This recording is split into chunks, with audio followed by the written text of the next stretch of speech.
Listen to this. The House Oversight Committee releasing the transcribed interview with the man referred to as Hunter Biden's sugar brother. It reveals that Hollywood attorney and Democratic donor Kevin Morris met Hunter Biden at a Biden campaign event in 2019, just weeks before he started lending lots of money to Hunter. Fox team coverage starts now with Andy McCarthy on why these transactions are raising ethical concerns. But first to David Spun. All right, so two things. So this is not a lifelong friend of Hunter's.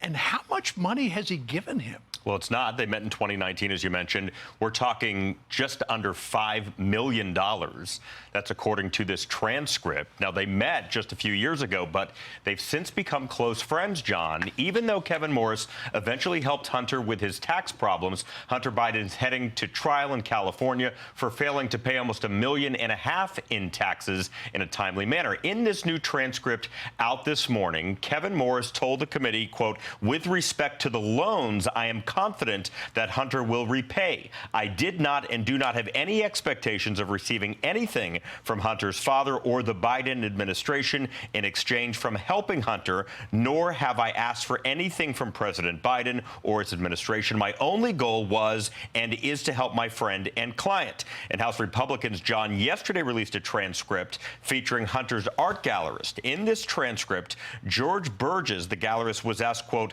"So the first contract required you to disclose the identity of the buyers to Hunter Biden. Is that correct?" And Burgess said, "Correct." The question, did you actually disclose any of the identities of buyers to Hunter Biden? He says, "I did not." The questioner said, "Did Hunter Biden pressure you to disclose the buyers?" Burgess said, "Never did." Now, one of the buyers received a presidential appointment to a board focusing on America's heritage. Another prominent buyer, hundreds of thousands of dollars, according to this transcript, one Kevin Morris. John. I mean, I'm still stunned by this Kevin Morris thing. So they met in 2019. Within weeks, he starts loaning him money, and he's given him nearly $5 million in exchange for air?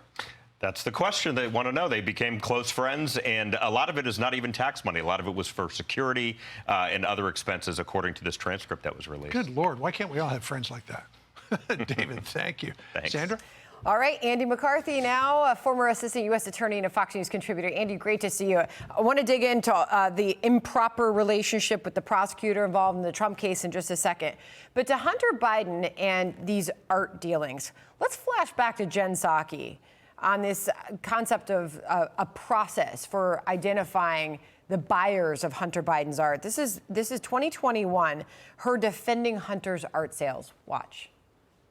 Did the White House play any role in crafting the sales agreement with the New York Gallery to protect the purchasers or the ultimate purchaser's identity?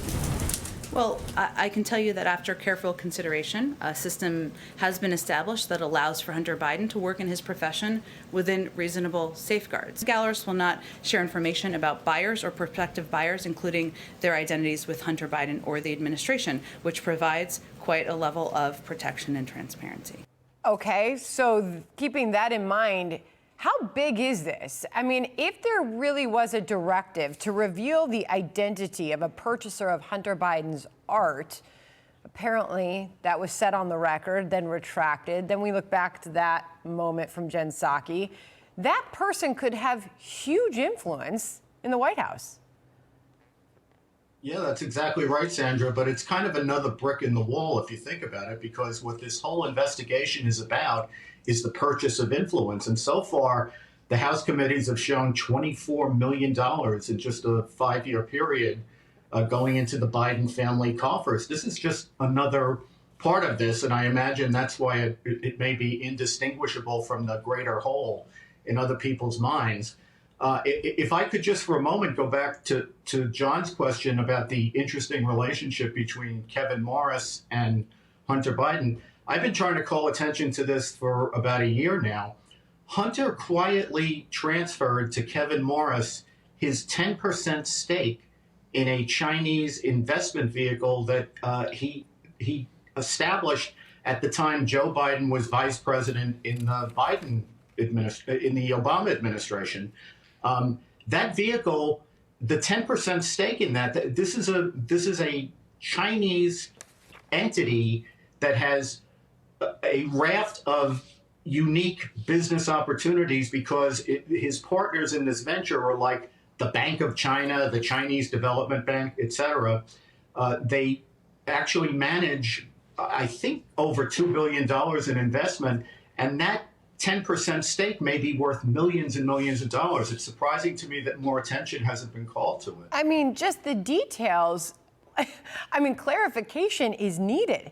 Morris purchased $875,000 worth of Biden's art through this business entity. That was January 2023. Paid the gallery director a 40% commission while planning to resolve the balance with Biden directly. He described Morris as Biden's largest collector. Burgess told Congress that he did not know whether the gallery had provided Biden with the tax documentation to reflect the $525,000 payment from Morris.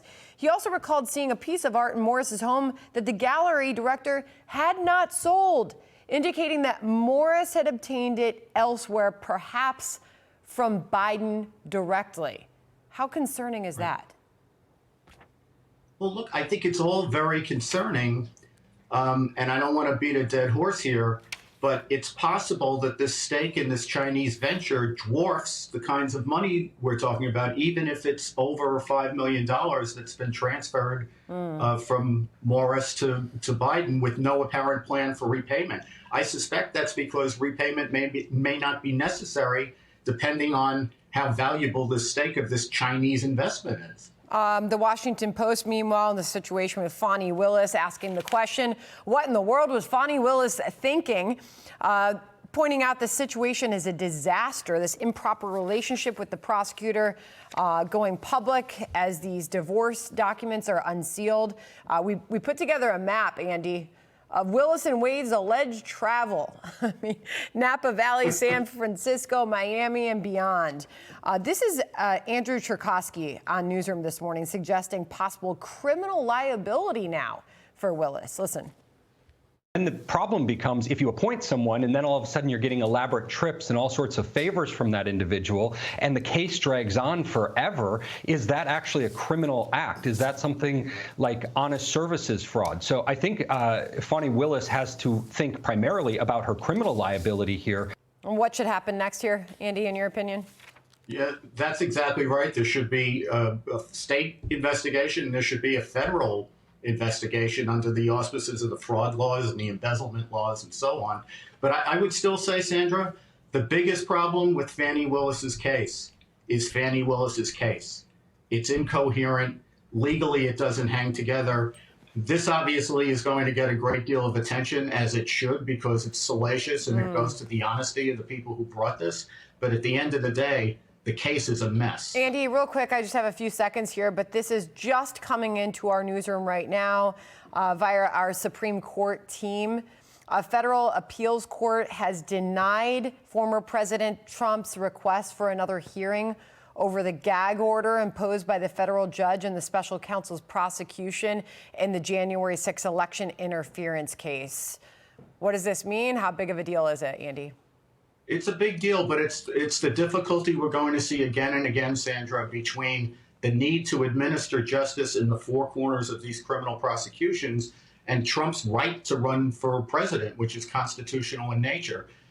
The Democrats who brought these cases, these prosecutors, timed them intentionally so that they would happen during the campaign, and we're going to see this tension throughout the next 10 months. That is a big deal, as we are now just... We are now looking at live shots, about to look at a live shot there in New Hampshire on primary day. Andy McCarthy on all of that for us. Thank you, Andy. I'm Steve Doocy. I'm Brian Kilmeade. And I'm Ainsley Earhart. And click here to subscribe to the Fox News YouTube page to catch our hottest interviews and most compelling analysis.